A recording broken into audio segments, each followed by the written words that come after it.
ঘটনাটা হচ্ছে 2023 সালের 3 ডিসেম্বর।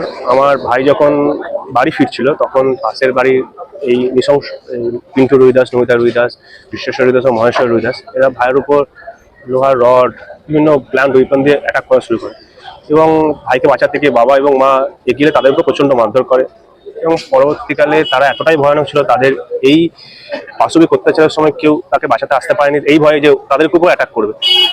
আনফর্চুনেটলি পরবর্তীকালে হসপিটালে বাবা এবং ভাই দুজনেই মারা যায় এবং আমার মা সিরিয়াসলি ইনজিওর্ড হয়। সবচেয়ে দুঃখের ব্যাপার হচ্ছে পোস্টমর্টম রিপোর্টে বাবার বডিতে 14টা আঘাত পাওয়া গেছে। বাবা একজন ফিজিক্যালি চ্যালেঞ্জ পার্সন ছিলেন। He was a retired teacher in 66 years age এবং তার 14টা আঘাত ছিল বডিতে এবং ভাইয়ের বডিতে 20টা মেজর আঘাত ছিল, যেগুলো অ্যাজ পার পোস্টমর্টম রিপোর্ট একটা সাধারণ মানুষের পক্ষে মারা তো কোনোভাবেই সম্ভব নয়। আমার মনে হয় এটা একটা পাশবিক, মানে হয়তো আমরা পশুকেও এর চেয়ে কম অত্যাচার করি যে অত্যাচারটা আমার বাবা এবং ভাই ও মায়ের উপর হয়েছে। মায়ের হি ওয়াজ সিরিয়াসলি ইনজিওর্ড। তার শরীরে অ্যারাউন্ড 10টার মতো সেলাই পড়েছিল, কোনোভাবে সে সার্ভাইভ করেছে, বাট এখনো দেখলে বুঝতে পারবেন সে এখনো স্ট্রেট সোজা হতে পারে না।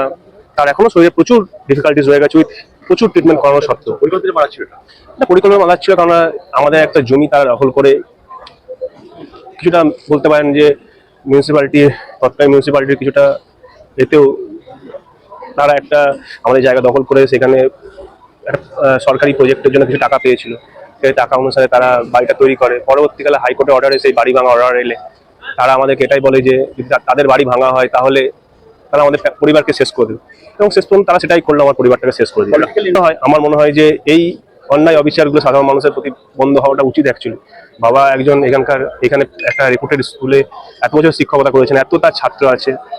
আমার সবচেয়ে দুঃখের ব্যাপার সেটা হচ্ছে যে সেখানে যে মারা গেল সে মানে যেখানে সেটা তার নিজের জায়গা এবং সে এত বছর এখানে শিক্ষকতা, একটা টিচারকে সবচেয়ে সম্মানের চোখে আমরা দেখি।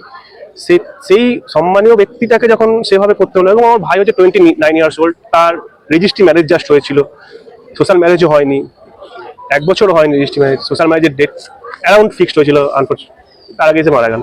এবং আমি চাই না যে আমাদের মতো আর কোনো পরিবার যেন এই ভুল ডিসিশনের জন্য আর ক্ষতিগ্রস্ত হয়। আর কি আমরা এই 4 জনেরই ফাঁসি চাই, অবশ্যই 4 জনের ফাঁসি চাই, বিকজ এরা মানুষের মতো বিহেভিয়ার করেনি। পশুকে যেভাবে মারে, আমি আপনাকে বললাম একটা 66 বছরের বয়স্ক ফিজিক্যালি এবেলড মানুষকে যদি কেউ 14 বার মেজর আঘাত করতে পারে এবং একজন ইয়ং ছেলে 29 ইয়ার্স, তার দুটো হাঁটু সোজা হয়েছিল না, বুড়ো হয়ে গেছিল, হাত পাগুলো বুড়ো হয়ে গেছিল। লাস্ট পর্যন্ত এটাও বলেছিল তোমরা আমাকে ছেড়ে দাও, আমরা সমস্ত কেস নেবো, তাও সে দাঁড়ায়নি। তো পোস্টমর্টম রিপোর্টটা আমি দেখাতে পারছি না, যদি দেখাতে পারতাম তাহলে হয়তো যে কোনো মানুষই তাদের ফাঁসি চাইতো। আমি তো ছেড়ে দেন, যে কোনো মানুষই তার ফাঁসি চাই যদি পোস্টমর্টম রিপোর্টটা আমি দেখাতে পারতাম।